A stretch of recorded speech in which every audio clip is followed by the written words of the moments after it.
हम अक्सर गर्व करते हैं कि भारत दुनिया का सबसे युवा देश है। हमारी आधी आबादी जो 30 साल से कम उम्र की है, ये हमारे लिए गर्व की बात है और ये कहा जाता है कि हमारे लिए डिविडेंड भी है।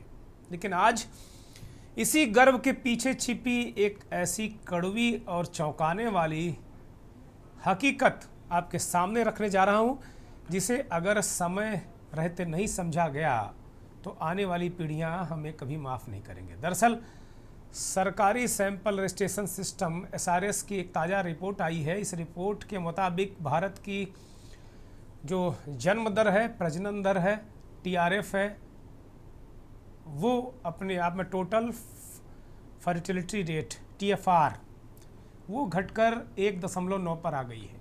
इतिहास में ऐसा पहली बार हुआ जब भारत की जन्म दर रिप्लेसमेंट लेवल यानी 2.1 से नीचे चली गई है, जबकि ये एक आइडियल माना जाता है 2.1। और जो भी हाल में ये नीचे आई है वो 2.3 से सीधे 1.9 पर आ गई। सीधे सादे शब्दों में कहें तो अब देश में आबादी बढ़ने की रफ्तार उतनी नहीं रही जितने बुजुर्ग दुनिया से जा रहे हैं। दुनिया के सबसे अमीर इंसान एलन मस्क ने भी इस पर चिंता जताते हुए कहा कि यह एक डेमोग्राफिक कोलैप्स यानी जनसांख्यिकीय संकट की शुरुआत भारत में हो सकती है। खतरा क्या है, जरा इससे समझिए और सोचिए। हमारे दक्षिण के राज्य केरल और तमिलनाडु आज यूरोप के देशों जैसी कम जन्म दर पर पहुंच चुके हैं। आज हमारी जो आबादी युवा है, अगले 20 साल 30 साल में यही आबादी तेज़ी से बुढ़ापे की तरफ बढ़ेगी। आशंका है कि साल 2050 तक भारत की 20% आबादी 65 साल से अधिक उम्र की हो जाएगी।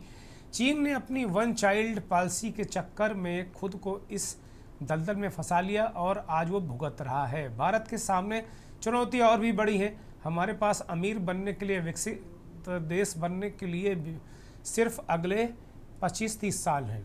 अगर इस डेमोग्राफिक डिविडेंड यानी इस युवा शक्ति का सही इस्तेमाल करके हम बहुत तेज़ी से विकास नहीं कर पाए तो भारत अमीर होने से पहले ही बूढ़ा हो जाएगा। सोचिए, बुजुर्गों की फ़ौज, लेकिन उन पर खर्च करने के लिए टैक्स देने के लिए युवाओं की कमी होगी, क्योंकि जो बुजुर्ग होते हैं उनको मेडिकल, उनकी देख रेख, उसमें भी बहुत अच्छा खासा खर्च होता है। तो देश के हेल्थ केयर सिस्टम पर क्या बीतेगी, आप फ़र्ज कीजिए। हमारी इकोनॉमी का क्या होगा, बहुत सारे सवाल हैं। और दक्षिण के राज्यों की हम बात कर रहे थे कि वहाँ यूरोप जैसी जन्म दर जो है, प्रजनन दर है, वो नीचे गिर गई है।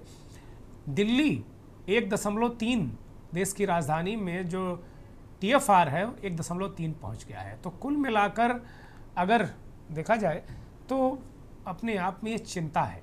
तो पहले को लोग कहते थे ना कि 2 बच्चे सबसे अच्छे, तो फिर ये क्या है?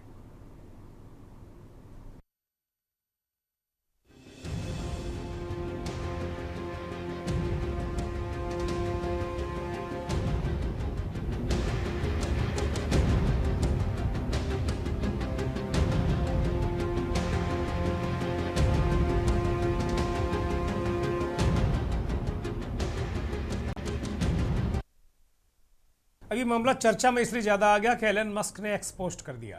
वो एक्स के मालिक भी हैं, जो पूर्व ट्विटर है, और दुनिया के बड़े बिलियनर हैं, बड़े उद्योगपति हैं, टेक्नोक्रेट हैं, बहुत सारी खूबियां हैं उनमें। तो वो कह रहे हैं भारत के कुल प्रजनन दर, टोटल फर्टिलिटी रेट या TFR पहली बार देश के इतिहास में रिप्लेसमेंट लेवल से नीचे गिर गया है।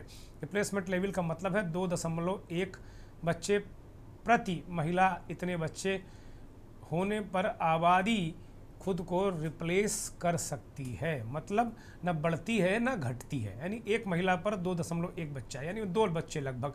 भारत के कुल प्रजनन दर की जो स्थिति है उस पर चिंता जाहिर की है, और वो कह रहे हैं कि मतलब न बढ़ती है न घटती है आबादी खुद को, तो ये इससे नीचे चली गई है। एलन मस्क मशहूर उद्योगपति हैं,